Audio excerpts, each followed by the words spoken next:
কুল্লু নাফসিন যায়িকাতুল মাউত, বলবে এমন একদিন আসবে এই পৃথিবীর সব জানদার প্রাণীগুলো একে একে মৃত্যুর সাথে দেখা হয়ে যাবে। সমস্ত জানদার প্রাণীগুলো মরণের স্বাদ আস্বাদন করতে হবে। ও বাবা, আজ নয় কাল, কাল নয় পরশু, একদিন আগে আর পরে আমারও মরতে হবে, আপনাদেরও মরতে হবে। মরণ থেকে কেউ বাঁচতে পারে নাই, পৃথিবীতে আর কেউ বাঁচতে পারবে না, ঠিক কিনা জোরে খান। মরণ থেকে যতই পালাও, মরণ থেকে বাঁচতে পারবো না। ও নোয়াখালীর মুসলমান, বেগমগঞ্জের মুসলমান, উত্তর খানপুর এলাকার মুসলমান, একটু খেয়াল করবেন, যেই ফেরেশতাটা আমার আপনার জান কবজ করবে, ওই ফেরেশতাও মরণ থেকে বাঁচতে পারবে না। মালাকুল মউত হযরত আজরাইল আলাইহিস সালাতু ওয়াস সালাম, তিনিও একদিন মরতে হবে। জবান খুলে বলি আল্লাহু আকবার। একমাত্র শুধুমাত্র আমার আল্লাহ ছাড়া মরণ থেকে কেউ বাঁচতে পারবে না। আল্লাহ পাক বলেন, কুল্লু মান আলাইহা ফান ওয়া ইয়াবকা ওয়াজহু রাব্বিকা যুল জালালি ওয়াল ইকরাম। এই পৃথিবীতে যা কিছু আছে সব ফান ফান হয়ে যাবে, হালাক হয়ে যাবে, ধ্বংস হয়ে যাবে, তছনছ হয়ে যাবে, সব একদিন শেষ হয়ে যাবে। একমাত্র শুধুমাত্র কেবলমাত্র থাকবে কি? আল্লাহ ছাড়া কেউ থাকবে না। আসমান ধ্বংস হয়ে যাবে, জমিন ধ্বংস হয়ে যাবে, পাহাড়গুলো তুলার নে উড়তে থাকবে, আমি আপনি ধ্বংস হয়ে যাব। অর্থাৎ একদিন আমি আপনি দুনিয়ার জমিন থেকে বিদায় নিয়ে যাব, মরতেই হবে। মরণ থেকে যতই চেষ্টা করি বাঁচতে পারবো না, ঠিক কিনা জোরে খান। মুসলমান মরণকে বিশ্বাস করে। এই মরণ এমন একটা বস্তু, নাস্তিক যারা, যারা আল্লাহকে বিশ্বাস করে না, জান্নাত বিশ্বাস করে না, জাহান্নাম বিশ্বাস করে না, কবরের আযাবকেও বিশ্বাস করে না, তারাও কিন্তু বাবা মরণকে বিশ্বাস করে। তারা মরণকে বিশ্বাস করে। মরণ থেকে কোনো দিন আমি আর আপনি বাঁচতে পারবো না। যদি আমি আপনি মরে যাই, গভীর মনোযোগ, মরার পরে আমার আপনার এই লাশটা, এই যে আপনাদের উত্তর খানপুর এলাকার আবু বকর সিদ্দিক সাহেব মারা গেল, তিনি যদি জীবিত থাকত, 2 দিন 3 দিন 5 দিন 1 মাস 2 মাস 1 বছর যে কোনো আত্মীয়র বাড়িতে বেড়াইতে পারতো, থাকতে পারত। এখন এই লাশটাকে যদি তার কোনো আত্মীয়র বাড়িতে দেওয়া হয়, 5 দিন রাখো, 10 দিন রাখো, অথবা 20 দিন রাখো, কোনো আত্মীয় রাখার জন্য রাজি হবে না, ঠিক কিনা জোরে খান। আমি আপনি যেদিন মরে যাব, আমার আপনার এই লাশ কেউ রাখতে চাবে না। ও উত্তর খানপুরের আল্লাহর গোলামেরা, গভীর মনোযোগ একটু খেয়াল করবেন। আবু বকর সিদ্দিক সাহেব আজকে ইন্তেকাল করছি, তিনাকে বাড়িতে নিয়ে আসবে। যেই রুমে থাকতো, যেই বাড়িতে থাকতো, ওই রুমেও ঢুকানো হবে না। ঘরের বাহিরের যে মাঠ আছে ওখানে রাখা হবে। অনেকে প্রশ্ন করে, হুজুর লাশ কি ঘরে ঢুকানো যায়নি? যেই মানুষটা লক্ষ কোটি টাকা ব্যয় করে বাড়ি বানাইলো গো বাবা, যেই মানুষটা 1-2 লক্ষ টাকার খাট ক্রয় করে ঘুমানোর বিছানা তৈরি করলো, ওই মানুষটা যখন মরে যায়, তার ওই দোতলায় নিয়ে যায় না, তার খাটে আর শোয়ার সুযোগ নাই। মসজিদের বারান্দায় যে খাটটা রাখা থাকে ওই খাটটার ওপরে করে তার বাড়ির সামনে রাখে, ঘরে ঢুকায় না। ঠিক কিনা জোরে কান। আমার আপনার এই লাশ আমি আপনি মরে গেলে দুনিয়ার কোনো আত্মীয় স্বজন আমারে আপনারে রিসিভ করবে না, তাহলে আমাকে আপনাকে কোথায় নিয়ে যাবে? ও বাবাজিরা আমার, বন্ধুরা আমার, আমাকে আপনাকে মরার পরে নিয়ে যাবে ওই গ্রামের নাম হলো গুরুস্থান। ঠিক কিনা জোরে খান। ওই গ্রামের নাম গুরুস্থান। গুরুস্থানের মধ্যে আমার আপনার জন্য, রাজার জন্য যেই বাড়ি, ফকিরের জন্য সেই বাড়ি, রাজার জন্য যেই ঘর, আমার আপনার জন্য সেই ঘর, ওই ঘরের নাম হলো কবর। ওই কবরে আমাকে আপনাকে রাখা হবে, আমাকে আপনাকে দিয়া দেবে। ওই কবর কিন্তু সাংঘাতিক একটা ঘর, সাব্যের ঘর,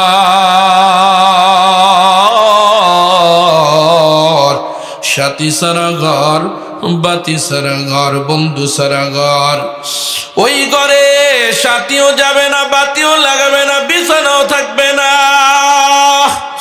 এমন একটা ঘর কেউ রাখে না তার খবর। ওই ভয়ঙ্কর ঘরে আমাকে আপনাকে দিয়ে আসবে। একটু খেয়াল করেন, ওই ঘরে যে আমারে আপনারে দিয়া দিবে, ওই কবর ডাক দিয়া কয়, ও উত্তর খানপুরের নেতারা, আমি কবরে যে আসবা, আমি কোনো নেতাকে চিনি না, আমি কোনো এমপি কে চিনি না, আমি কোনো মন্ত্রী চিনি না, আমি কোনো রাজা বাদশাকে চিনি না, আমি কোনো বড় ভাইরাল বক্তারেও চিনি না, আমি কোনো পীরকে চিনি না, আমি কোনো ইমাম চিনি না, মুয়াজ্জিন চিনি না, আমি কোনো আলেম চিনি না। কবর রে,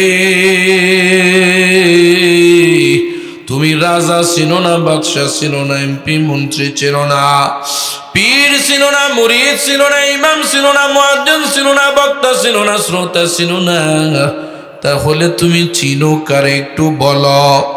আমার দ্বিতীয় নাম্বার তেলাওয়াতকৃত আয়াতে আল্লাহ রাব্বুল আলামিন বলেন, ওয়ালা তামুতুন্না ইল্লা ওয়া আনতুম মুসলিমুন। আল্লাহ ডাক দিয়া বলে, আমার বান্দা বান্দীরা শোনো, মরবা তো মরবা, একদিন মরে যাইবা। মরণ থেকে কেউ বাঁচতে পারে নাই, তোমরাও মরণ থেকে বাঁচতে পারবা না। তবে সাবধান,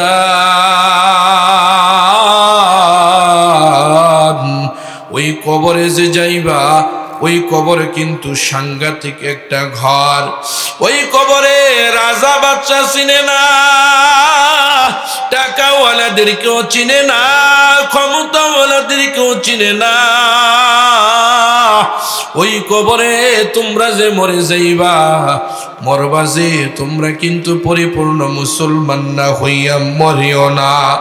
তোমরা পরিপূর্ণ ইমানদার মুসলমান না হইয়া কবরে যাইও না।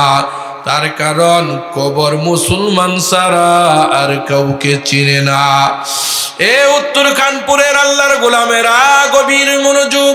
কবর ডাক দিয়া কয়, আমি মুসলমান ছাড়া আর কাউকে চিনি না, আমি মুসলমান কি চিনি।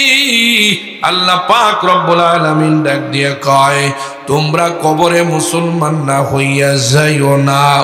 কবরে ডাক দিয়া কয়, মুসলমান না হইয়া আসিও না। আল্লাহ ডাক দিয়া কয়, মুসলমান না হইয়া কবরে যাইও না। ও উত্তর খানপুরের আল্লাহর গোলামেরা, কবরে কয় মুসলমান না হইয়া আইসো না, আল্লাহ কয় মুসলমান না হইয়া যাইও না। এখন আমার আপনার মুসলমান হওয়ার দরকার আসেনি? আরো জোরে খাও। প্রশ্ন করতে পারেন, হুজুর আজকের মাহফিলে যারা আসছে সবাই তো মুসলমান, এখানে কেউ হিন্দু বৌদ্ধ নাই, কেউ এরকম ভেদিন নাই, সবাই তো মুসলমান, আপনাদের কথা ঠিক আছে। কবর ডাক দিয়া কয়, আমি যে মুসলমানের তালাশ করি, আমি যে মুসলমান খুঁজি, দুনিয়ার প্রত্যেকটা মানুষের আলাদা আলাদা রুচি আছে, আলাদা আলাদা পছন্দ আছে। আছে কি আছে না? আরো জোরে খান। এ উত্তর খানপুরের আল্লাহর গোলামেরা, মনে করেন আপনাদের এই এলাকার একজন অটো চালক, রিক্সা চালক আব্দুল করিম, উদাহরণস্বরূপ বলতেছি, আব্দুল করিম ভাই অটো চালায়, তার একটা মেয়ে আছে। মেয়েটা তেমন সুন্দর না, কিন্তু মেয়েটা 5 ওয়াক্ত নামাজ আদায় করে, পর্দায় থাকে। মেয়ের মাটাও নামাজি, মেয়ের মাটাও পর্দায় থাকে।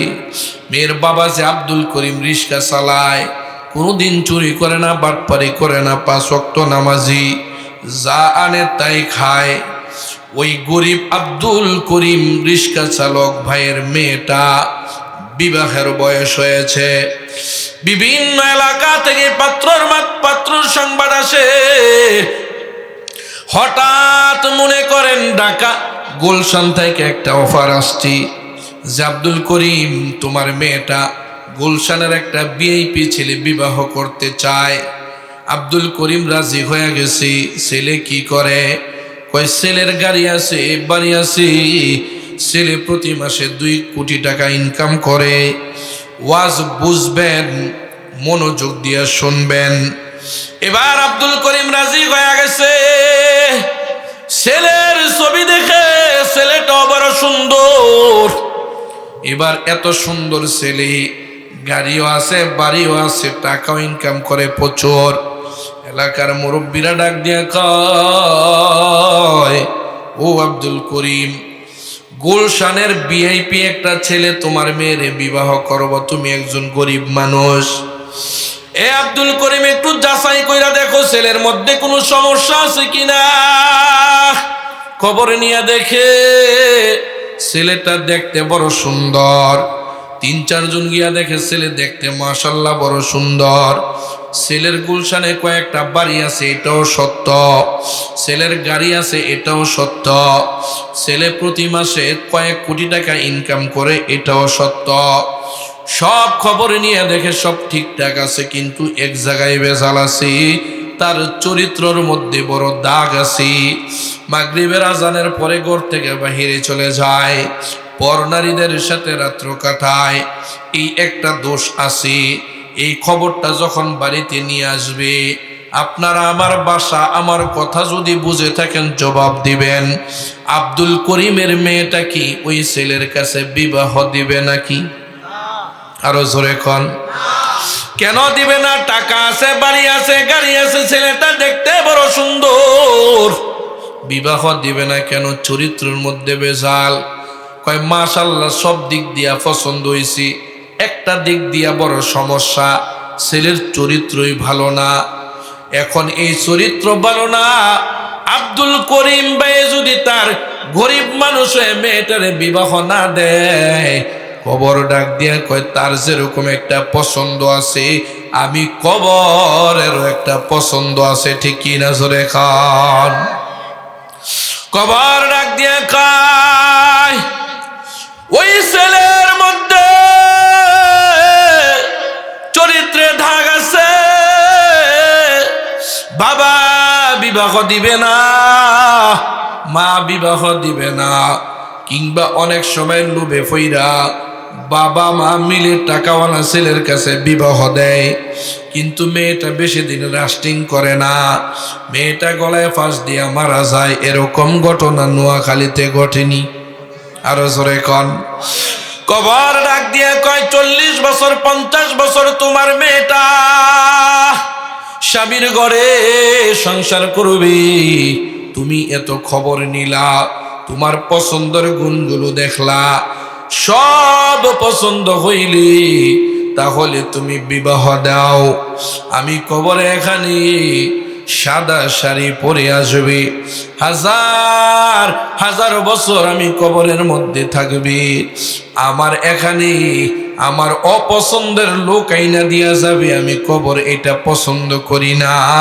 আমি কবরেরও একটা পছন্দ আছে, তার কারণ আমি তার সাথে লম্বা সময় সংসার করব, ঠিক কিনা জোরে খান। সুন্নাতের খবর নাই, নামাজের খবর নাই, বিসমিল্লাহি ওয়া আলা মিল্লাতি রাসূলিল্লাহ বইলা কবরে ঢুকাইয়া দিলে লাভ হবে না। কবর ডাক দিয়া কয়, তোমার মেয়ের পছন্দের পাত্র ছাড়া যদি অপছন্দের ছেলের কাছে বিবাহ দিলি, কয়দিন পরে গলার মধ্যে ফাঁসি, ঘরের মধ্যে অশান্তি। বিসমিল্লাহি ওয়া আলা মিল্লাতি রাসূলিল্লাহ বলে কবরে ধাক্কা দিয়া ঢুকাইয়া দিয়া গেলেই চলবে না। তার কারণ যার নামাজের সাথে সুন্নতের সাথে কোনো সম্পর্ক নাই, তারে রসুলের নামে আল্লাহর নামে দিয়া গেল, কবরের মধ্যে শান্তিতে থাকতে পারবে না, ঠিক কিনা জোরে খান। কবর ডাক দিয়া খান, তোমার মেয়ে বিবাহ দিবা পছন্দ দরকার আছে, আমার এখানে হাজার হাজার বছর যে থাকবে, আমারও একটা পছন্দ আছে। তোমরা এখানে সবাই মুসলমান, সব মুসলমানের আমি কবর পছন্দ করব না। আমি কবর যেই মুসলমানের খুঁজতেছি, আমি কবর যেই মুসলমানের তালাশ করতেছি, ওই মুসলমানের মধ্যে 5টা গুণ থাকবে। কয়টা গুণ? আরো জোরে কান। আমি কবর যখন তার মধ্যে 5টা গুণ খুঁজে পাবো, আমি কবর তারে সাদরে গ্রহণ করব। আমি কবরে আসার পরে তার আরাম আর আরাম, জান্নাতের সাথে যোগাযোগ হয়ে যাবে। ওই 5টা গুণ যদি তোমরা অর্জন করে আসতে পারো, আমি কবরের পছন্দের পাত্র হয়ে যাইবা। এ উত্তর খানপুর আল্লাহর বান্দারা, ওই 5টা গুণ অর্জন করার দরকার আসেনি? আরো জোরে কন। এর মধ্যে 1 নম্বর গুণ আমার তেলাওয়াতকৃত হাদিসে আল্লাহর নবী ডাক দিয়ে কয়, ক্বালান নবী সাল্লাল্লাহু আলাইহি ওয়া আলিহি ওয়াসাল্লাম, বুনিয়াল ইসলামু আলা খামস, শাহাদাতু আল্লাহ ইলাহা ইল্লাল্লাহ। 1 নম্বর গুণ হলো ওই কবরের পছন্দের পাত্রের ঈমান থাকবে। কি থাকবে? জোরে কন। ঈমান থাকবে। ঈমানওয়ালা মুসলমান কবরে চায়। ঈমান কি জিনিস? আল্লাহকে দেখি আর না দেখি, আল্লাহকে অন্তরে জায়গা দেওয়া, আল্লাহর কথা মানা, ফেরেশতা দেখি না ফেরেশতা বিশ্বাস করা। ঈমানের অনেকগুলো স্তর আছে। আল্লাহ পাক রব্বুল আলামিন বলেন, আমাকে না দেখিয়া, আমার বানানো জান্নাত জাহান্নাম না দেখিয়া যারা আমাকে বিশ্বাস করে, আমারে মালিক বলে, আমারে রব্বানা, তারা হলো ঈমানদার। আমার আপনার রব কি? আরো জোরে বলেন কি? কোটি টাকার মালিকে দেখো অভাব হয় না দূর, কোটি টাকার মালিকে দেখো অভাব হয় না দূর, গরিব ঘুমায় আরাম করে মনটা বাহাদুর। ফেরাউনের লাশটা দেখো মিশর জাদুঘরে, খায় না মাটি পোকা মাছি সবাই ঘৃণা করে, হৃদয়ে থাকি বেজার নম্রতা সদা, রহমত আসিবে সেটা প্রভুর ওয়াদা। বরার বড়াই থাকলে দিলে রহমত আসে না, নিজেকে নিজে ছোট মনে করিও সদা। উঁচু জমিন থেকে পানি নিচু জমিনে যায়, তেমনি খুদার রহমত আসে নম্রতার হৃদয়। ভোগবিলাসের বাড়ি গাড়ি পরে রবে সব, থাকতে সময় স্মরণ করো আল্লাহ আমার রব, থাকতে সময় স্মরণ করু আল্লাহ আমার রব। আমার আপনার রব কি? আল্লাহ পাক রব্বুল আলামিন ডাক দিয়ে বলে, যারা আমাকে রব বলে রাখবে, ও রব বলে মানবে। ও বিশ্বাসী ইমানদার বান্দা বান্দিরা, কবরে তোমাদের 5টা গুণ চাই। 1 নাম্বার গুণ থাকবে ঈমান। ঈমান যদি থাকে, ঈমানের বড় দাম, ঈমানের বড় সম্মান আছে। কিছুদিন পরে ঈমান বেচা কিনার সময় আসবে, ঠিক কিনা জোরে খান? 3-4 মাস পরে নির্বাচন হইব, নির্বাচন। কেউ 1 প্যাকেট সিগারেটের মাধ্যমে ঈমানটা বিক্রি করে দিব, ঠিক কিনা জোরে খান?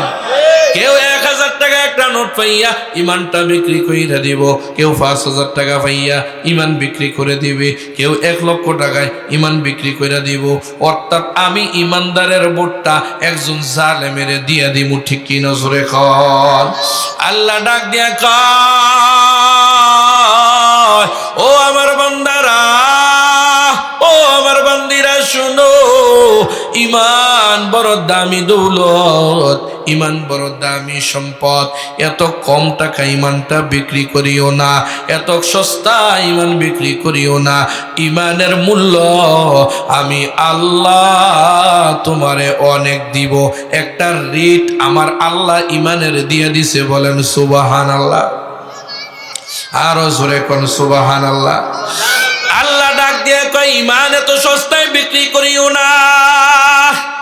আমি আল্লাহ ঈমানের একটা রেট দিছি, এর চেয়ে দাম যদি পাও বিক্রি করে দিও, এর চেয়ে কমে বিক্রি করিও না। সরকার কুরবানির ঈদে গরুর চামড়ার একটা রেট দেয় 1300-1200। কেউ যদি 1400-1500 বেচে সে চালাক, আর কেউ যদি সরকারি রেট দিছে 1200 বিক্রি করছে 600, এ চালাক না বোকা? আরো জোরে কর। তার কারণ সরকারি রেট আছে 1200, বেচছে 600, একটা বোকা। সরকারি রেট 1200 যদি 2000 টাকা বিক্রি করে সে বড় চালাক। আল্লাহ ডাক দিয়ে কয়, ও ইমানদারেরা, আমি ইমানের একটা রেট দিছি, যদি এই রেটের থেকে দাম পাও তাহলে ইমানটা বিক্রি করে দিও, অসুবিধা নাই। আর যদি এর চেয়ে কম দামে বিক্রি করো তাহলে তুমি বোকা। আল্লাহ যে একটা রেট দিছে, রেটটা কত কমুনি। আল্লাহ ডাক দিয়া কয়, ইন্নাল্লাহা আশতারা মিনাল মুমিনিনা আনফুসাহুম ওয়া আমওয়ালাহুম বিআন্না লাহুমুল জান্নাহ। আল্লাহ ডাক দিয়া কয়, আমি ইমানদারের ইমানকে জান্নাতের বিনিময় ক্রয় করেছি, বলেন সুবহানাল্লাহ। ও ইমানদার বান্দা বান্দিরা শুনো, আমি তোমার ইমানকে জান্নাতের বিনিময় কিনতে চাই। জান্নাত কি জিনিস জানো? জান্নাত কত টাকার সম্পদ জানো? এই যে দুনিয়াটা দেখতেছি, জমিন থেকে আকাশ পর্যন্ত শুধু টাকা দিয়া না, রিয়াল দিয়া, দিনার দিয়া, রুপি দিয়া, স্বর্ণ দিয়া, হীরা দিয়া, মুক্তা দিয়া, সব দামি দামি জিনিস দিয়ে যদি এই জমিন থেকে আকাশ পর্যন্ত ভরপুর করি, এগুলো যদি আমরা বিক্রি করি, একটা মূল্য পাই। এই মূল্য একবার না, দুইবার না, পুরা দুনিয়াটা 10 বার বিক্রি করে যেই মূল্য পাবো, ওই মূল্য দিয়া জান্নাত কিনা সম্ভব হবে না। জান্নাত তার চেয়ে বেশি দামি, বলেন সুবহানাল্লাহ। আরে জান্নাতটা এত দামি কেন? জান্নাতের বড় পাগল। নামাজিরাও জান্নাতে যেতে চায়, বেনামাজিরাও জান্নাতে যেতে চায়, ঠিক কিনা জোরে খান? গান গায়াও জান্নাতে যেতে চায়, ওয়াজ কইরাও জান্নাতে যেতে চায়। জান্নাতের জন্য সবাই পাগল। কেন এত পাগল? জান্নাতটা কি জিনিস বাবা গো আমার? বাংলাদেশে এমন কোনো জায়গা নাই যেই জায়গায় যাওয়ার পরে সাথে সাথে অসুস্থ মানুষ সুস্থ হয়ে যায়, এমন জায়গা আসেনি? আছে। অসুস্থ মানুষ যদি আপনি নোয়াখালী সদরে নিয়ে যান, নেওয়ার পরে সুস্থ হবে, এমন জায়গা আছে?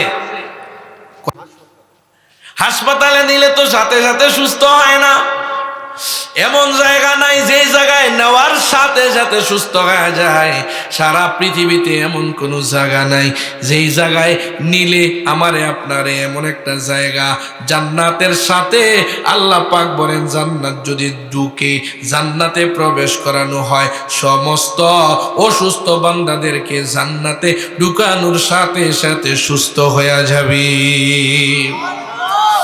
ও মুসলমান, জান্নাতে এমন একটা জায়গা, দুনিয়াতে কালো কালো মানুষগুলো সুন্দর হওয়ার জন্য কত টাকা নষ্ট করে, কত কসমেটিক্স ব্যবহার করে, ঠিক কিনা জোরে কোন? কত মানুষ কত লক্ষ লক্ষ টাকা ব্যয় করে সুন্দর হতে পারে না। জান্নাত এমন একটা জায়গা গো, জান্নাতে যখন সব বেসুন্দর মানুষগুলোরে জান্নাতে ঢুকানো হবে, প্রত্যেকটা বেসুন্দর মানুষ ইউসুফ পয়গম্বরের মতো সুন্দর হয়ে যাবে। জান্নাত কেমন দামি জায়গা!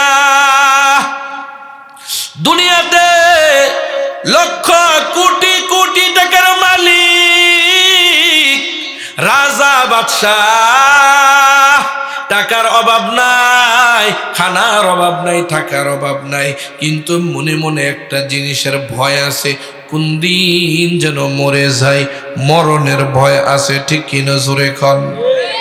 মরণের ভয় আছে। পৃথিবীতে এমনও মানুষ আছে 1000 10,000 কোটি টাকা দিয়ে যদি 5 বছর বাঁচতে পারত, ওই কোটি কোটি টাকার জমিন বিক্রি করে সে দুনিয়াতে থাকতো, ঠিক কিনা জোরে কোন? মরণ দুনিয়াতে আসি।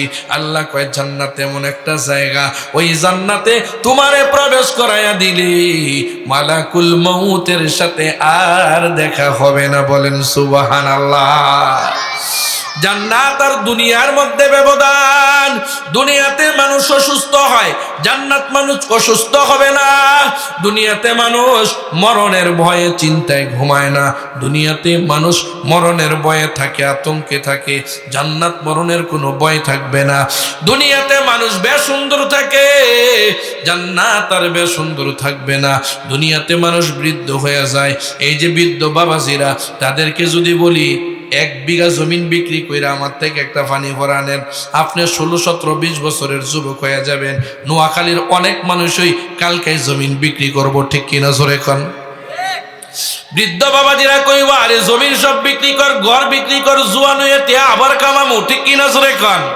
কিন্তু দুনিয়াতে এমন কোনো ওষুধ নাই, এমন কোনো জায়গা নাই আপনারে জোয়ান বানাইব। জান্নাত এমন একটা জায়গা, ওই জায়গায় বুড়ারা ঢুকলে পরিপূর্ণ 32 বছরের জোয়ান বানাইয়া দিব। কি জান্নাত তার নাম, এখানেই শেষ না। জান্নাত যা চাইবেন তা পাইবেন, সুবহানাল্লাহ কোন? যা চাইবেন তা পাইবেন, এখানে শেষ না। আল্লাহ ডাক দিয়ে কয় লিল্লাযীনা আহসানুল হুসনা ওয়া জিয়াদা। জান্নাত যা চাইবো তা পাইবো, তার চারও বেশি পাইবো, সুবহানাল্লাহ কোন? দুনিয়ার মানুষ যদি বলে হুজুর আপনার আমি 500 টাকা দিব, একটু দোয়া করেন, 500 টাকা পকেটে খুইলা দেখে 200 টাকা দিয়ে কয় হুজুর পরে দিমু, কথার সাথে মিল থাকে না। সারাদিন বাড়িতে কাজ করছেন, কয় হুজুর আপনারে 500 টাকা বা 1000 টাকা রোজ দিমু, কাজ করাইয়া 10 টাকা কম দেওয়ার চেষ্টা করে, ঠিক কিনা জোরে কোন? আল্লাহ ডাক দেয়া কয় না না না, আমি আল্লাহ মানুষের মতো না, মানুষ খালি কম দিতে চায়। আমি আল্লাহ তোমাকে বলছি নামাজের এই ফজিলত, রোজার এই প্রতিদান, যা বলছি তার চেয়ে কম তো প্রশ্নে ওঠে না। লিল্লাযীনা আহসানুল হুসনা ওয়া জিয়াদা, তার চেয়ে বেশি আমি দিব। বলেন সুবহানাল্লাহ। একজন আল্লাহর ওলি তাহাজ্জুদের নামাজ পড়ে লিল্লাযীনা আহসানুল হুসনা ওয়া জিয়াদা, এই আয়াতটা তেলাওয়াত করে আল্লাহর সাথে কথা কইতেছে, আল্লাহ তুমি তো জান্নাত যা চামু তার চেয়ে ডাবল দিবা। আল্লাহর ওলিরা মাঝে মাঝে কার সাথে কথা কয়? আরো জোরে কোন? আল্লাহর সাথে কথা কয়। বাবাজিরা আমার, বন্ধুরা আমার, আল্লাহর সাথে কথা বলতেছে, আল্লাহ তুমি তো সব দিবা, তবে আমি জান্নাতে তোমার কাছে একটা জিনিস সে আমারে দিতেইব। আল্লাহ ডাক দিয়ে কয়, ও বান্দা তুই কি চাস? আমি একটা ফানের ভাড়া চাই, আমার দাঁত নাই, আমি যেন ফান চেয়েছি খাইতে পারি, আমার একটা ভাড়া দিবা। আল্লাহ কয় জান্নাতে সব দিব, তোর ফানের ভাড়া দিব না। সুবহানাল্লাহ। আল্লাহর বান্দা ডাক দিয়ে কয়, আল্লাহ 200 টাকার একটা ফানের ভাড়া চাইছি, এটাই দিতা না। আল্লাহ আমি তো বেশি কিছু চাই না, তুমি না কইছো যা চামু যা পামু তার দ্বিগুণ দিবা, জান্নাতে যা চামু তা দিবা, ফানের একটা ভাড়া এটা দিতে না কি লিগা? আল্লাহর সাথে অভিমান করে। সুবহানাল্লাহ। ভালোবাসার অভিমান স্বামী স্ত্রীরা করে কি করে না? আর জোরে কর, অভিমান করলে মহব্বত বাড়ে, ঠিক কিনা জোরে কর। আল্লাহ ডাক দিয়ে কয় না আমি দিতাম না। আল্লাহর কুতুব ডাক দিয়ে কয়, আল্লাহ ছোট্ট একটা জিনিস আছে, দিতে না কি লিগা? কান্নাকাটি শুরু করে দিছে। আল্লাহ তেমন কিছু চাই নাই। আল্লাহ ডাক দিয়ে কয়, দিতাম না কেন রে? আমি আল্লাহ যখন তোরে জান্নাতে ঢুকাবো, তখন তোর এই বৃদ্ধ অবস্থায় দাঁত পইরা গেছে, তুই সেই খাস। ওই জান্নাতের ভিতরে আমি আল্লাহ তোরে দাঁত ছাড়া রাখতাম না, আমি যুবক বানাইয়া আমি জান্নাতের দাঁত লাগাইয়া দিব। আর ওই দাঁত দিয়া তুই পান ইস্তাতে চাবায়া চাবায়া খাবি। আল্লাহ ডাক দিয়ে কয়, জান্নাতে আমি বান্দাদেরকে আরো বেশি দিব, কম দিব না। ও মুসলমান, ওই দামি জান্নাতটা দিয়া ইমানদারের ইমানটা আল্লাহ কিনতে চায়। আল্লাহ ডাক দিয়ে কয়, এই জান্নাতের বিনিময়ে ইমান দিও। সাধারণ 1 প্যাকেট 2 প্যাকেট সিগারেটের বিনিময়ে নির্বাচনের সময় ইমানদারের ইমানটা সাক্ষ্য দিয়া ভোট দিও না, ঠিক কিনা জোরে কন। ইমানদারের ইমানের দাম আসেনি, আরো জোরে কন। দুনিয়ার 10টার থেকেও একটা ইমানদারের ইমানের দাম বেশি, বলেন সুবহানাল্লাহ। একজন ইমানদারের ইমান যদি এক পাল্লা রাখা হয়, সারা পৃথিবীর সব কিছু যদি অপর পাল্লা রাখা হয়, আল্লাহ ডাক দিয়ে কয় ইমানদারের ইমানের পাল্লার ওজনটা বৃদ্ধি পাবে, আমার আল্লাহর কাছে দামি হয়ে যাবে, বলেন সুবহানাল্লাহ। তাহলে আমার আপনার ইমানটা রাখতে হবে। আল্লাহ ছাড়া আর কোনো মালিক নাই, আল্লাহ ছাড়া আর কোনো আমাদের কিছু নাই, সব কিছুর মালিক কি? সেজদা যদি দিতে হয় কারে দিব? মাথাটা নত করতে হলে কার কাছে করব? হায়াতের মালিক কে? মওতের মালিক কে? ইজ্জতের মালিক কে? দুনিয়ার কাউকে ভয় করব না, ভয় যদি করতে হয় কারে করব? ও মুসলমান, ইমানের একটা স্তর আছে, আল ঈমান ইকরারুম বিল লিসান ওয়া তাসদীকুম বিল জিনান ওয়া আমালুম বিল আরকান। ইমানটা পরিপূর্ণ হবে তখন আল্লাহরে দেখি আর না দেখি বিশ্বাস করলাম অন্তরে। এবার দ্বিতীয় নাম্বার কাজ হচ্ছে মুখে স্বীকার করতে হবে, আশহাদু আল্লা ইলাহা ইল্লাল্লাহ, আল্লাহ ছাড়া আর কোনো মাবুদ নাই। মুখে স্বীকার করলাম, পরিপূর্ণ ইমানদার হওয়া যায় না। 3 নাম্বার কাজ হচ্ছে ওয়া আমালুম বিল আরকান, আমলের মাধ্যমে আমার আল্লাহর গোলামি করতে হবে, ঠিক কিনা সুরে খান। কবরে ডাক দিয়ে কয়, আমি বেগমগঞ্জের শরীফপুরের উত্তর কানপুর গিয়া দেখলাম তার ভিতরে ইমান আছে, ইমান আছে। এবার কবরে কইতাছে, দেখ 2 নাম্বার গুণটা আসেনি, ওয়া ইকামিস সালাহ, 2 নাম্বার গুণ হচ্ছে নামাজ। ইমান পাওয়া গেছে, আরো 4টা গুণ লাগবে। দ্বিতীয় নাম্বার গুণ হচ্ছে নামাজ। ইমান আছে, অনেকে ইমানদার, আল্লাহরে বিশ্বাস করে, জান্নাত বিশ্বাস করে, মাগার নামাজ পড়ে না, আসেনি? আরো জোরে কোন। ওই ইমানদার কবরে চয়েস করে না, ভালোবাসে না। কবর ডাক দিয়ে কয়, দেখো ইমানদারের সাথে নামাজ আসেনি। এবার আইসা দেখে তার ভিতরে নামাজও আছে, মাশাআল্লাহ, 5 ওয়াক্ত নামাজ পড়ে, সুবহানাল্লাহ কোন। 5 ওয়াক্ত নামাজের অনেক লাভ আছে। বিশেষ বিশেষ 5টা লাভ দুনিয়াতে আছে, আবার জান্নাতে 5টা লাভ আছে, আখিরাতে 5টা লাভ আছে। সর্বশেষ লাভ হচ্ছে বিনা হিসাবে জান্নাত পাওয়া। বলেন সুবহানাল্লাহ। দুনিয়াতে 5টা লাভের একটা লাভ হইছে রিজিকের জিম্মাদারি কে নিব? আরো জোরে কোন কে নিব? ইমামতি যে বেটাই করে, কমিটির ডরে হোক, চাকরির ডরে হোক, 5 ওয়াক্ত নামাজ পড়ায়, 30 দিনের খাবারের ব্যবস্থা আল্লাহ পুরা মহল্লাবাসীর ঘরে ঘরে দিয়ে দিছে। ঠিক কিনা জোরে কোন?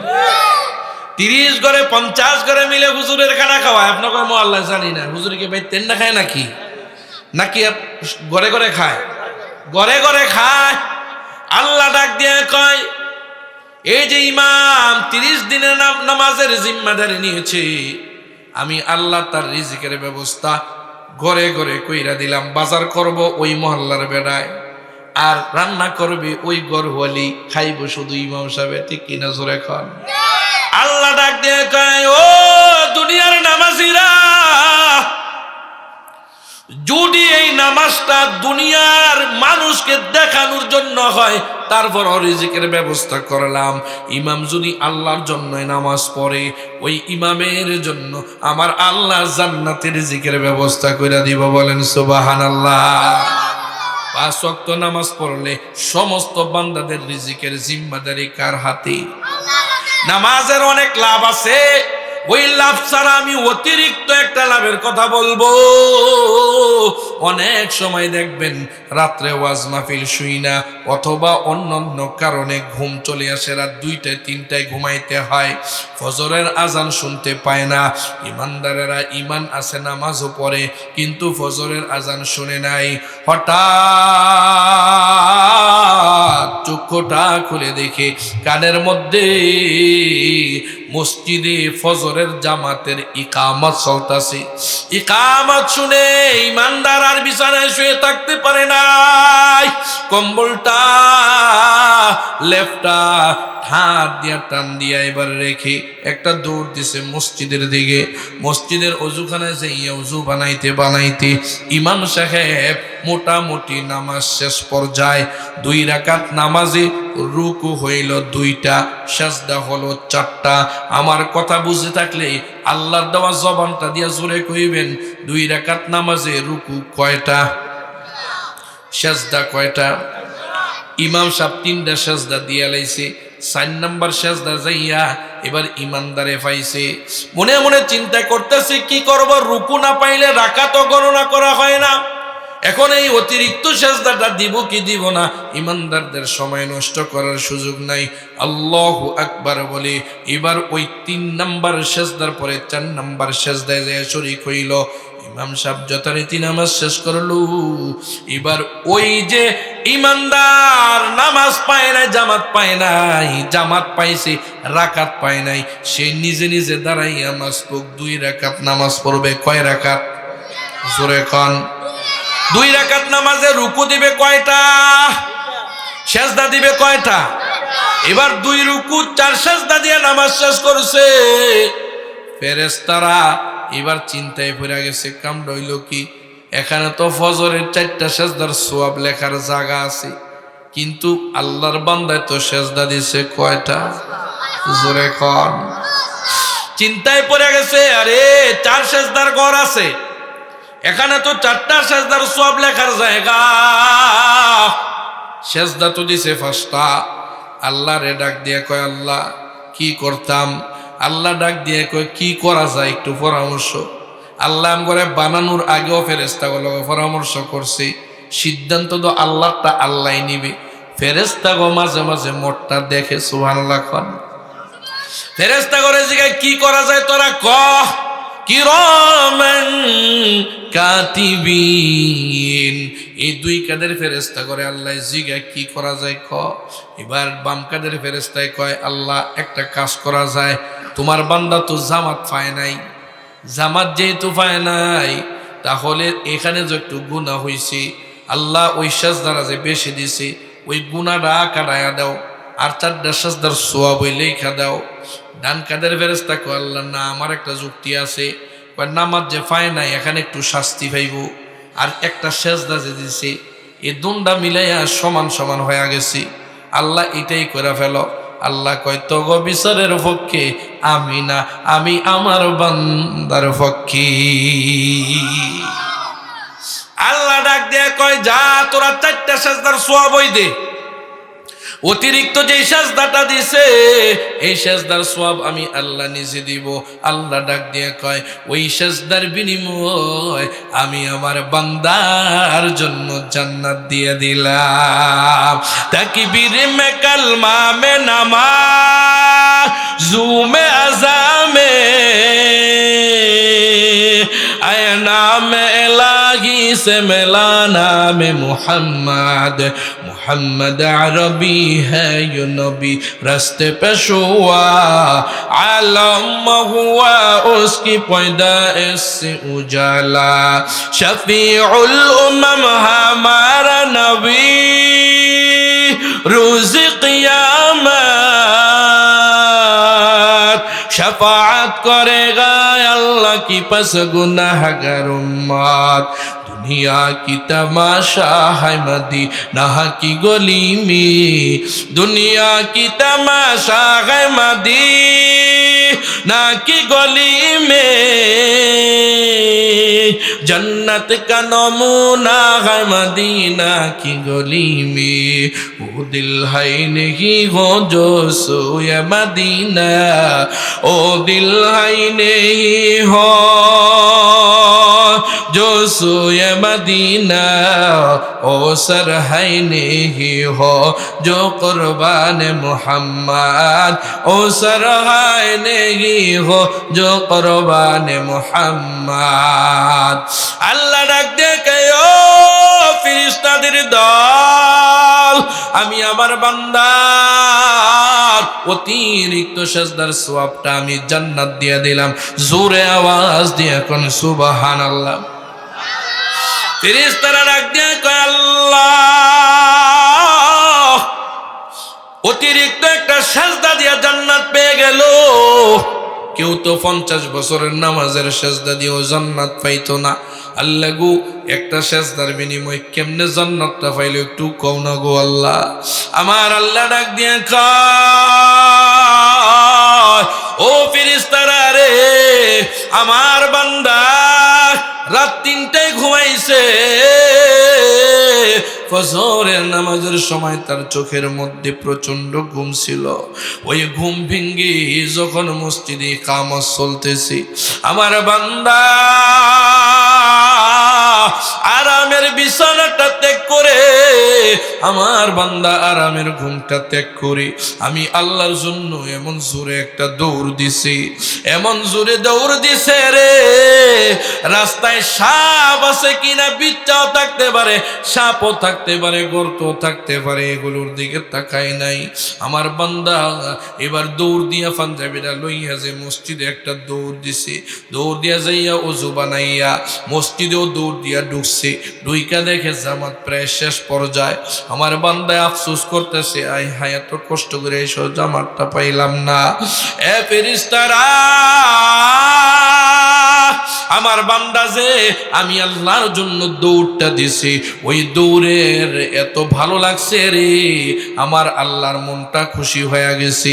ওই দৌড়ের কারণে আমি আল্লাহ খুশি হইয়া একটা জান্নাত দিয়ে দিলাম। এ উত্তর খানপুর বেগম বলেন সুবহানাল্লাহ। আল্লাহর জন্য দৌড় দিলেও যে আল্লাহ খুশি হয় তার প্রমাণ যারা হজে গেছে। ইউ পয়গম্বর ইব্রাহিম আলাইহিস সালাতু ওয়াস সালামের স্ত্রী, ইসমাইল আলাইহিস সালাতু ওয়াস সালামের মা হাজেরা আমাদের মা, তিনি যখন ইসমাইল আলাইহিস সালাতু ওয়াস সালামের জন্য পানি খুঁজতেছে, বুকে দুধ নাই, এবার তার গাট্টির মধ্যেও খাবার নাই, পানিও নাই, আল্লাহর কাছে কান্দে আল্লাহ তোমার পয়গম্বর ইব্রাহিম তোমারে খুশি করাইতো যাইয়া আমারে এই মরুভূমির মধ্যে রেখে গেছে গো আল্লাহ। আল্লাহ ও আল্লাহ তোমার বান্দা ইসমাঈল ও আল্লাহ দুধ পান করাইতে পারি না, শরীরটা শুকায় যাচ্ছে, ঠোঁটগুলো শুকাইয়া যাচ্ছে। আল্লাহ মইরা তো যাইব, আল্লাহ একটু পানির ব্যবস্থা করো গো আল্লাহ। একটা পর্যায়ে সাফা মারওয়া থেকে এক পাহাড় থেকে আরেক পাহাড়ে দৌড় দেয়। আমরা তাওয়াফের পরে সাই করতে হয়, ঠিক কিনা জোরে এখন সবুজ বাতি দিয়া লাগাইয়া দিছে। এই জায়গা থেকে ওই জায়গা পর্যন্ত পুরুষ হাজিরা দৌড় মারতে হয়। আল্লাহ ডাক দিয়ে কয় হাজরা যে সাফা থেকে মারওয়া, মারওয়া থেকে সাফা দৌড় দিছে, আমি আল্লাহ বড় খুশি হয়ে গেছি। আমি ডাক দিয়া কইলাম হাজরা রে, পানির টেনশন করিস না, আমি ইসমাইলের জন্য, ইসমাইলের উসিলায়, তোর দৌড়ের উসিলায় জমজমের পানির ব্যবস্থা করছি। তার একটা সম্পর্ক হাউজে কাউসারের সাথে, কিয়ামত পর্যন্ত সারা পৃথিবীর হাজিরা পানি পান করবে, জমজমের পানি আর কমবে না। বলেন সুবহানাল্লাহ।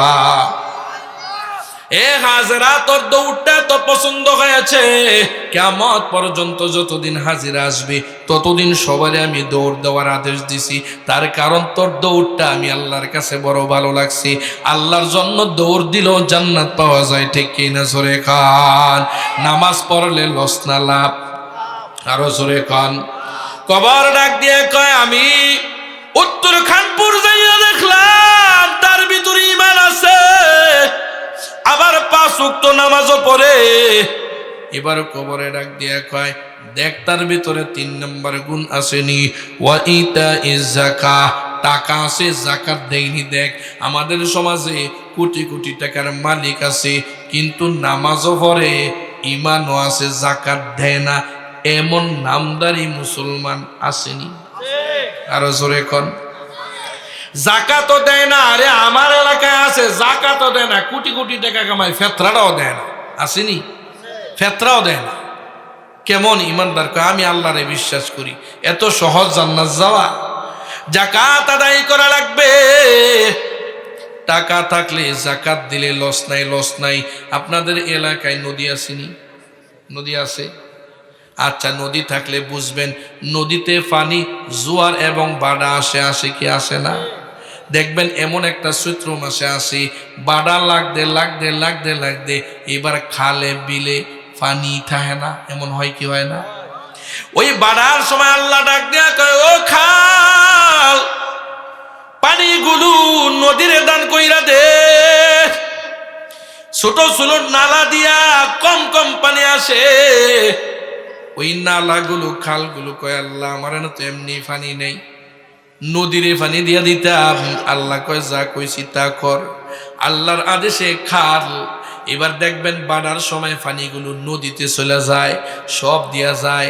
আপনি দেখবেন বাড়ার 1 ঘন্টা পরে যে দেখ খালে নালায় পানিই নেই। আগে কোমর পর্যন্ত ছিল, এখন দেখি খাল শুকাইয়া গেছে। আল্লাহ ডাক দিয়ে কয় রে ও নদী, আমার খালে পানি নাই, এনতি তুলে দিয়া দিছে, আর এত পানি লইয়া তুই কেমনে দান করস না? তাড়াতাড়ি কর রে, ওই খালের মধ্যে 10 গুণ পানি দিয়া দে। আল্লাহ ডাক দেয়া কয় মান জা আবিল হাসানাতি ফালাহু আশরু আমসালিহা। এখন কি গর কুই বান্দা করে, একো কে বদলে মে উসকো 10 মিলে। আল্লাহ ডাক দিয়ে কয় 1 টাকা যদি তুমি দান করো 10 গুণ পাইবা। খালে আল্লাহর আদেশে পানিগুলো নদীতে দান কইরা দিছে, সইলা গেছি।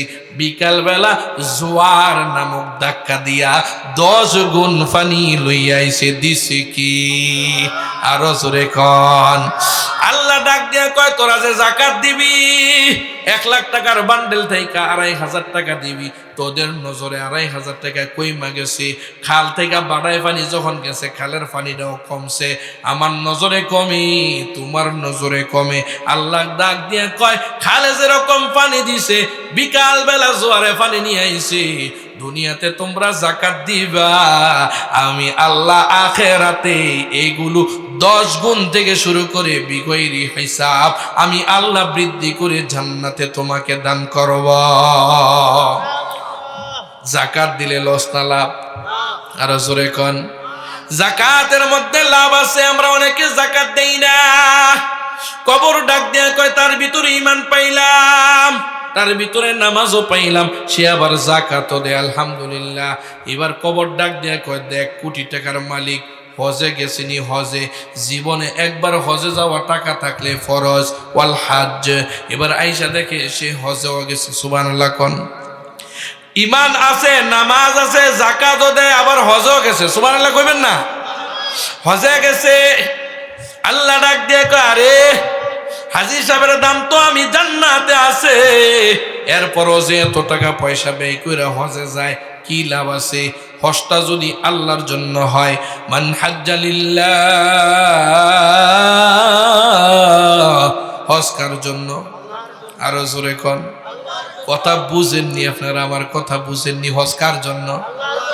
তো এয়ারপোর্টে যাইয়া যে একটা সেলফি মেরে এখন হজের রওনা করছি, এই হজটা কার জন্য? সেলফি তুললে সবারে জানাইয়া এটা কি আল্লাহর জন্য নি? আল্লাহ সেলফি না তুললে কি দেখে না? আপনি যে বাইতুল্লাহর সামনে যাইয়া সুন্দর সাজগুজ কইরা এবার গিলাফটা ধরে একটা সেলফি দেয়া কয় হজে আইছি, তাওয়াফ করতেছি, এই হজ কি আল্লাহর জন্য না লোক দেখানো? আরো জোরে কোন। প্রত্যেকটা ইবাদতে যাইয়া সেলফি আর সেলফি, তোমার এই সেলফিটা আল্লাহর জন্য হজ হয় না, লোক দেখানো হজ হয়। যদি আল্লাহর জন্য হজ হয়, তাহাজ্জুদ পড়ে কেউ সকালবেলা কয়নি আজকে 3টা বাজে যাইয়া তাহাজ্জুদের নামাজ পড়ছি, কেউ কয়নি। তো তাহাজ্জুদ কার জন্য? তো সেইটা তো লুগাইয়া দুনিয়ার মানুষ কোটি টাকা নিয়ে যদি এখন যদি আমি এগরে 5 কোটি টাকা করে দিয়ে দিই, আপনারা ঢাকা যান, এরা রাস্তায় যাইয়া ফদুয়ার বাজার যাইয়া সিএনজিওয়ালা কয়েকজনে যখন কইব কই যাইবেন ঢাকা, এরা নিজের থেকে কইব নি যে আমগো ফগরে 5 কোটি টাকা আছে, কইব নি? কেন কইব না? সুদ ডাকাইতে চিন্তাই করে নিয়ে যাইব। তুমি যে হজ কইরা কও, তুমি যে নামাজ কইরা কও আমি নামাজি, আমি দানবীর, আমি হাজি, এবার ইবলিশ শয়তান কয় তার সবগুলো চিন্তাই কইরা নিয়ে যাবো, ঠিক কিনা জোরে কর। দুনিয়ার টাকাগুলো যদি লুকায়া রাখতে পারি, আরে নেক তো অনেক দাম, নেক তো আমরা লুকায়া রাখবো, দেখানোর জন্য যদি দরকার হয় কারে দেখাইবো? আল্লাহকে দেখাইবো। ও মুসলমান, যদি হজটা আল্লাহর জন্য হয়, দান যদি আল্লাহর জন্য হয়, সওয়াব আছে। আল্লাহর নবী ডাক দিয়া কয় গো, মান হাজ্জা লিল্লাহ ফালাম ইয়ারফাস ওয়ালাম ইয়াফসুক রাজা কায়াউমিন ওয়ালাদাতুহু উম্মুহু। আল্লাহর নবী কয় যদি হজটা আল্লাহর জন্যই হয়, ওই হাজী যখন বাড়িতে আসে, মায়ের গর্ভ থেকে যেদিন আসছিলাম ওই দিন কি নামাজ কাজা করার গুনাহ ছিল? চুরি করার, মিথ্যা কথা বলার কোনো গুনাহ ছিল না? না, নিষ্পাপ ছিলাম। আল্লাহর নবী কয় হজ করে যখন আল্লাহর জন্য হাজিরা বাড়িতে আসি, তখন তারে মাসুম বানাইয়া, নিষ্পাপ বানাইয়া, বেগুনা বানাইয়া, আল্লাহর প্রিয় বান্দা বানাইয়া বাড়িতে পাঠাই। বলেন সুবহানাল্লাহ। এটা হইছে একটা ফায়দা। আর একটা ফায়দা হইল তার অভাব দূর হয়ে যায়। আর একটা ফায়দা হইল আল্লাহর বান্দা যে জমিনটা বিক্রি কইরা 5 লাখ 7 লাখ টাকা ব্যয় কইরা হজ করতে আইল, আল্লাহ পাক ডাক দিয়ে কয়, ও পয়গম্বর, আপনি জানায়া দেন আমার বান্দা যে বাইতুল্লাহ আইসা কালা কাপড়টা দেখে দেখে নামাজ পড়তেছে, ও দোস্ত 7 লাখ টাকা খরচ কইরা আইছে, এই বেড়ায় যদি নামাজ পড়া ওই উত্তর খান এলাকার নামাজের মতোই হয়, তাহলে হজে আইছে কি লেগা? গিলাফের দিকে তাকাইয়া তাকাইয়া যখন হাজিরা নামাজ পড়ে, সারা জীবন তো কাবাতুশ শরীফতি বলি চোখে দেখি না, ওই কাবার সামনে যখন নামাজ পড়বেন, কাবার চত্বরে যখন নামাজ পড়বেন, 1 রাকাত নামাজ শেষ করার পরে আল্লাহ ডাক দিয়ে কয়, ফেরেশতারা রে, উত্তর খান এলাকার মসজিদে নামাজ পড়া 1 লক্ষ রাকাত নামাজ পড়লে যে সওয়াব তার আমল নামায় জমা হইছে, আমার বাইতুল্লাহর সামনে আমার বান্দা 1 রাকাত নামাজের বিনিময় 1 লক্ষ রাকাতের নামাজের সওয়াব তার আমল নামায় জমা করে দি। নূরে আইরফা কুনাত আয় জুল জালাল আজ শরাবে আজকে তু কুন মস্তে হাল হুব্বে পয়গাম পর গজায়ে জানে কুন ইশকে আহমদ মর দিলাম দরমানে কোন নফসরা बेके दर जिंदा कुनी हरचे फरमा याद खिलाफे आकुनी दम के दम में कल्बे नूरानी हुई और दे हक से मिलके हक्कानी हुई हजे जाइया जुदी नामाज पढ़ेन लस ना लाभ হজের অনেক ফজিলত আছে এবার কবর ডাক দিয়ে কয় হারে কপাল বড় ভালো ঈমান পাইলাম নামাজ পাইলাম যাকাত দিল আবার হজ করছে আর বাকি আছে একটা ও সৌমি রমাদান দেখরি রমজানের রোজাগুলো রাখেনি ও মুসলমান রমজান মাস তো এক মাস পরে আসবে রমজানের রোজা রাখা ফরজ রোজা রাখার দরকার আসেনি আরো জোরে কোন এবার দেখে বান্দায় রোজা রাখেনি রোজা রাখে রোজাও রাখলো 5টা গুণ পাইলো রোজারও অনেক সওয়াব আছে আরে জান্নাত তো ফামু কবরে তো আমাদেরকে আদর্শ করবে আল্লাহর নবী ডাক দিয়া কয় গো তোমরা এত কষ্ট কইরা রোজা রাখো রোজা কার জন্য আরো জোরে কোন কার জন্য আল্লাহ নবী ডাক দিয়ে কয় আল্লাহ জানা দেয় সৌমুলি ওয়া আনা জিজিবি আল্লাহর জন্য যদি বান্দা রোজা রাখে আল্লাহ ডাক দিয়ে কয় নামাজের সওয়াব হজের সওয়াব দানের সওয়াব সব সওয়াবগুলো আমি ফেরেশতাদের মাধ্যমে এই সওয়াবের প্রতিদানগুলো দিব আমি আল্লাহ রোজাদারদের রোজার প্রতিদান আমি আল্লাহ নিজেই হয়ে যাব আর রাসূলে বলেন সুবহানাল্লাহ আচ্ছা রোজার তো সওয়াব কেন আল্লাহকে আমি নিজেই প্রতিদান দেখবেন প্রথম রোজার দিন বিবি ডাক দিয়া কয় আজকে রোজার প্রথম দিন একটু বালা বালা বাজার কইরা আনো গরুর গোশত আনলো খাসির গোশত আনলো সব বিবি এবার রান্না করছে আজকে প্রথম রোজার দিন প্রথম সাহারি খাইবো ভালো ভালো খাইবো এবার বিবি স্বামীরে ডাক দিয়া কয় ঘুমাও সারা রাত রান্না কইরা দেখি আরো 1 ঘন্টা সময় আছে বিবি হঠাৎ কইরা একটু চোখ লেগে গেছে ঘুমায় গেছে এবার গভীর মনোযোগ দিয়ে বুঝবেন ঘুম থেকে ওইটা দেখে হঠাৎ করে মসজিদের মাইকে এলান হচ্ছে আজকে সাহারি খাওয়ার সময় শেষ বিবি ডাক দিয়ে কয় স্বামী গো তাড়াতাড়ি উঠো মনে মনে ভাবছে 2-1 মিনিট সময় আছে সব খাবার তো রেডি বিবি এবার স্বামীর ডাক দিতে যাইয়া দেখে উত্তর পাড়া দক্ষিণ পাড়া পশ্চিম পাড়া সব মসজিদ থেকে একসাথে কইতাছে আজকে সাহারি খাওয়ার সময় শেষ বিবি ডাক দিয়ে কয় স্বামী গো কি করা যায় স্বামী এবার তাকায় কয় কি করা যায় ক্ষুধা তো প্রচন্ড লাগছে তার কারণ প্রথম রাত্রে ভাত খাইনি সাহারিটা ভালো করে খাম ঠিক কিনা জোরে খান এত সুন্দর সুন্দর খাবার টেবিলে সাজাইয়া রাখছে একদিকে খাবার আরেকদিকে রোজা রাখার সময় সেহরি খাওয়ার সময় শেষ রোজা রাখবো কার জন্য এই রুমের ভিতরে কেউ নাই স্বামী স্ত্রী যদি সবজি খানা খাইতো কেউ দেখতো নি কেউ দেখতো না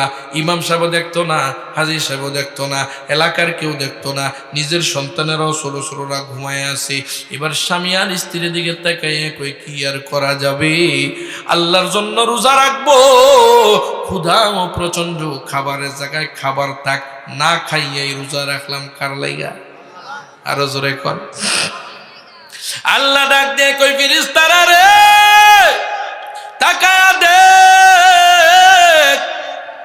প্রচন্ড ক্ষুধা রাত্রের গভীরে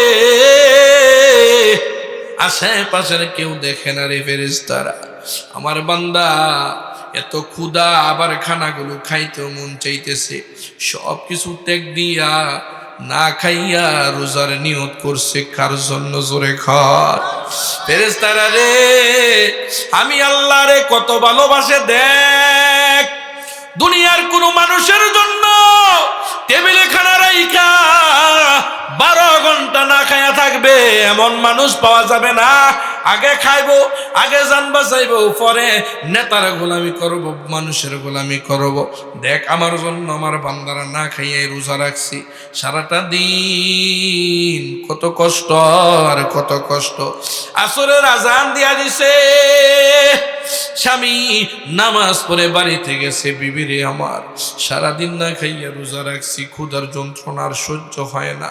ও স্বামী একটু ধৈর্য ধরেন, একটু ধৈর্য ধরেন। বিবিরে মনে হয় আর বাঁচবো না। ও বিবি শরীর অনেক দুর্বল হয়ে গেছে। বিবি এত কষ্ট কইরা প্রথম রোজার দিন প্রথম ইফতারি শরবত কয়েক রকম খাবার দাবার সব রেডি করছে। স্বামীর মনেও মানতাছে না কখন খাইব, একটা গ্লাস পানি খাইল তো আত্মাটা শান্তি পাইব। বিবি রে আর মনে হয় বাঁচবো না। বিবি ডাক দিয়ে কয়, স্বামী আমারও তো আর ভালো লাগে না, ক্ষুধার যন্ত্রণায় আত্মা ছটফট করতেছে। বাবাজিরা আমার, বন্ধুরা আমার, 1 মিনিট সময় আছে আর ইফতারি করার। 1 মিনিট আগে যদি যাইয়া যদি বলি, ভাই রে তুমি তো বাঁচবা না, জান বাঁচান ফরজ, তুমি আজকে 1 মিনিট আগে ইফতারিটা করো। ইমানদারেরা কোনোদিন 1 মিনিট আগে ইফতারি করবনি।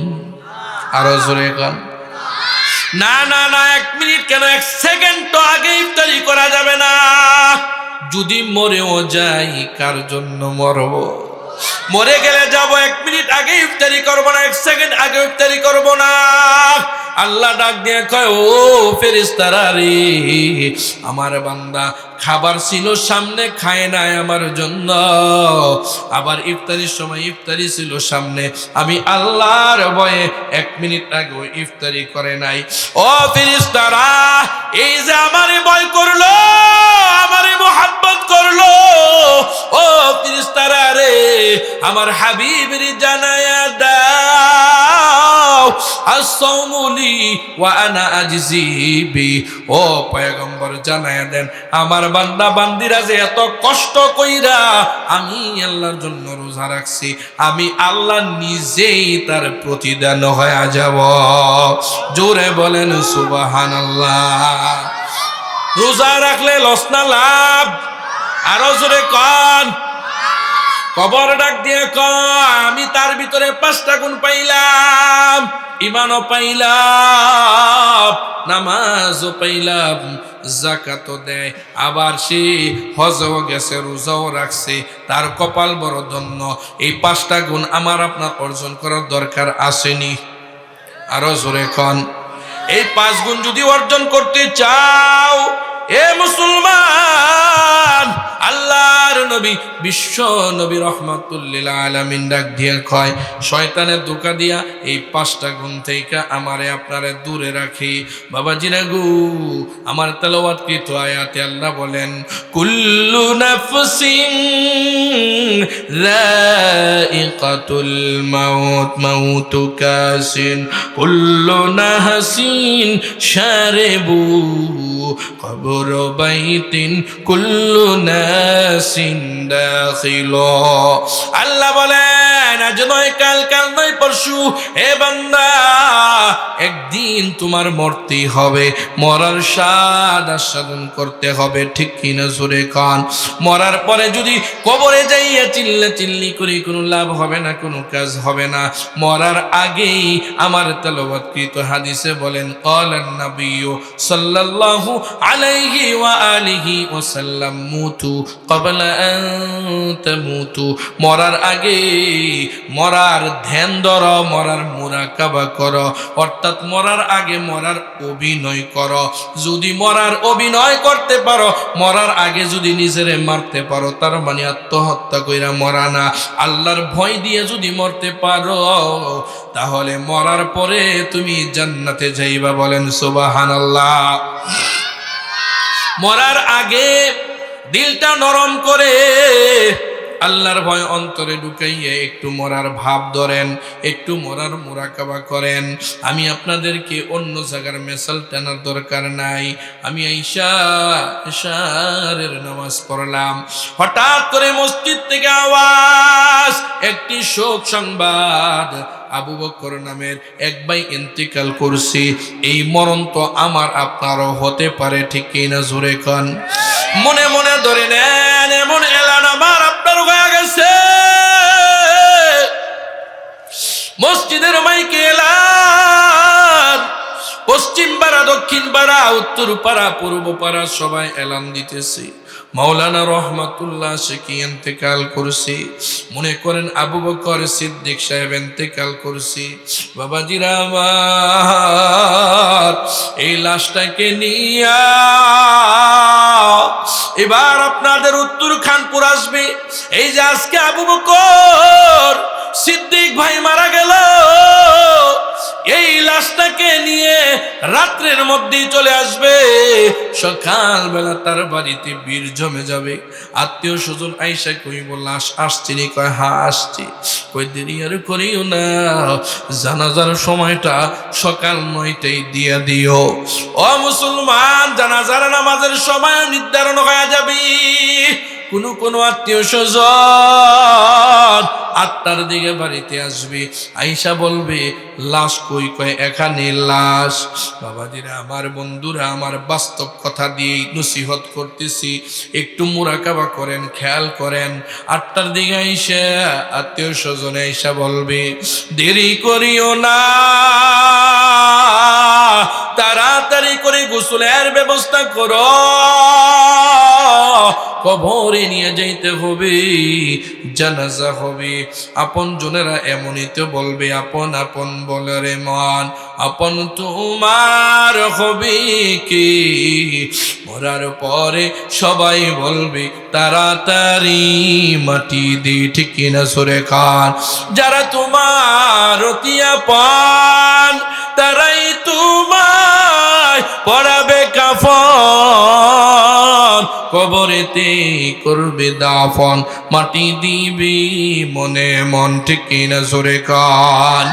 এবার 8টা বাজে আত্মীয় স্বজন আইসা বলবে তাড়াতাড়ি করো। 2জন বাজার থেকে সাদা কাপড় আইনা বলবে কাপড় আনা হয়ে গেছে। ওদিক দিয়ে বলবে গরম পানি করা হয়ে গেছে। 2জন আইসা বলবে কবরস্থানে কবর করা হয়ে গেছে। 2জনে বলবে খাটু চলে আসছে, দ্রুত করে গোসল দিয়া শরীর থেকে আমার এই জামা কাপড়গুলো খুলে ফেলবে, হাতের আংটিও খুলে ফেলবে, ঘড়িও খুলে ফেলবে। বাবা সব খুলে এবার সাদা কাপড় দিয়ে পেঁচাইয়া কাফনের কাপড় পরিধান করাইয়া দিবে। সময় 8টা 20 বেজে গেছে। সবাই বলবে তাড়াতাড়ি করো, কাফনের ব্যবস্থা হয়ে গেছে। এবার জানাজার মাঠে নিয়ে যাইতে হবে। দৌড়ায় আসবে সন্তানেরা, আমার বাবাই এই বাড়ি থেকে জনমের মতো বিদায় নিয়ে যাবে, একটু দেখি। সন্তান আইসা বাবা বাবা বলে কাঁদবে, ও বাবা এই বাড়ি তুমি বানাইলা, আজকে এই বাড়ি রেখে কোথায় যাও? ভাই আইসা পাশে কাঁদবে, ভাই রে এই বাড়িতে কত খেলাধুলা করলা, এই বাড়িতে 50 বছর 60 বছর সবাই কাটাইলাম, আজকে তোমারে নিয়ে যাইব গা, আর কি আসবা না? না না না, আবু বকর সিদ্দিক বে কোনো জবাব দিতে পারবে না। বাবাজিরা আমার, বন্ধুরা আমার, এবার বাড়ি থেকে জানাজার ময়দানে নিয়ে যাবি। জানাজাও শেষ। জানাজা শেষ হওয়ার পরে 2টা দল হবে। এক দল ব্যস্ত গ্রুপ, ব্যস্ততা দেখাইয়া চলে যাবি। ব্যস্ততা দেখাইয়া বলবে আমার দোকান আছে, আমার ব্যবসা আছে, আমার বাণিজ্য আছে। জানাজার ময়দান থেকে চলে যাবে, ঠিক কিনা জোরে খান? ও মুসলমান, যেই বন্ধুর জন্য তুমি সময় দিলা, যেই বন্ধু বন্ধু করে জিন্দগি কাটাইয়া দিলা, জানাজা শেষ, বন্ধু চইলা গেছি। আরেক দল আমাকে আপনাকে গুরুস্থানে নিয়ে যাবে। ওখানে নেওয়ার পর দেরি করবে না, সবাই বলবে তাড়াতাড়ি কর, তাড়াতাড়ি কর। কবরে 3জন নেমে যাবে, 3জনের কোলে আমারে আপনারে তুলে দিবে। ওই কবরের মধ্যে যখন আমাকে আপনাকে খুলে দিয়া দিবে, 1 মিনিটের মধ্যে মাটির ঘরে শোয়া দিবে। বাবাজিরা আমার, বন্ধুরা আমার, ওই কবরের মধ্যে যখন শুয়াইয়া তিনজন ধাপে ধাপে উঠে যাবে, ওই কবরের মধ্যে এবার বাঁশ বিছাইয়া চাটাই বিছাইয়া মাটি দিবে।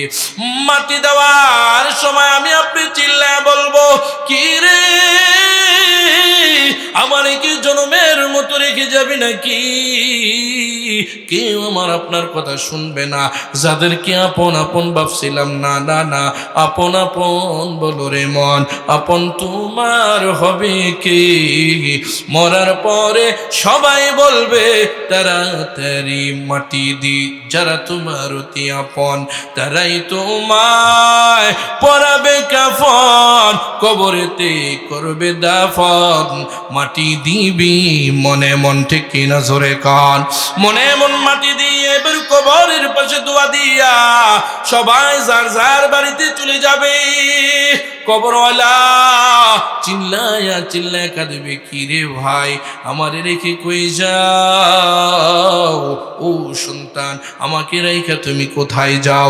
কেউ চিল্লা চিল্লি শুনবে না। এবার কবরের লেনদেন হবে। বাবাজিরা আমার, বন্ধুরা আমার আলোচনা এখানেই শেষ। যদি এই 5 গুণ নিয়ে যায় তাহলে তো কপাল বড় ভালো, আর এই 5 গুণ যদি না নিয়ে যায় কবর আমার আপনার সাথে দুর্ব্যবহার করবে। প্রথম ধাপের প্রথম শাস্তিটাই হবে ডান দিকের মাটি বাম দিকের মাটি একটা চাপা দিবে। ওই চাপা খাইয়া ডান দিকের পাঁজরের হাড় বাম দিকের পাঁজরের ঘাড়ের ভিতরে এইভাবে প্রবেশ করবে। আর চিল্লায় চিল্লায় কাঁদবো। ওই চিল্লানের আওয়াজ যদি মানুষ শুনতো, দুনিয়ার মানুষগুলো পাগল পাগল হইয়া যাইতো। কবর সাংঘাতিক এক ঘর, সাপ বিচ্ছুর ঘর, অন্ধকার ঘর। ও মুসলমান, ওই কবরে ঈমান আর নেক আমল ছাড়া কিছুই চলে না। ওই কবরের আযাব থেকে আল্লাহ আমাদেরকে হেফাজত করক। সাথে সাথে এই কবরের 5 গুণ ঈমান, আমল, নামাজ, হজ, রোজা, যাকাত এগুলো অর্জন করে কবরে যাওয়ার তৌফিক আমাদেরকে দান করুক। সবাই বলেন আমিন।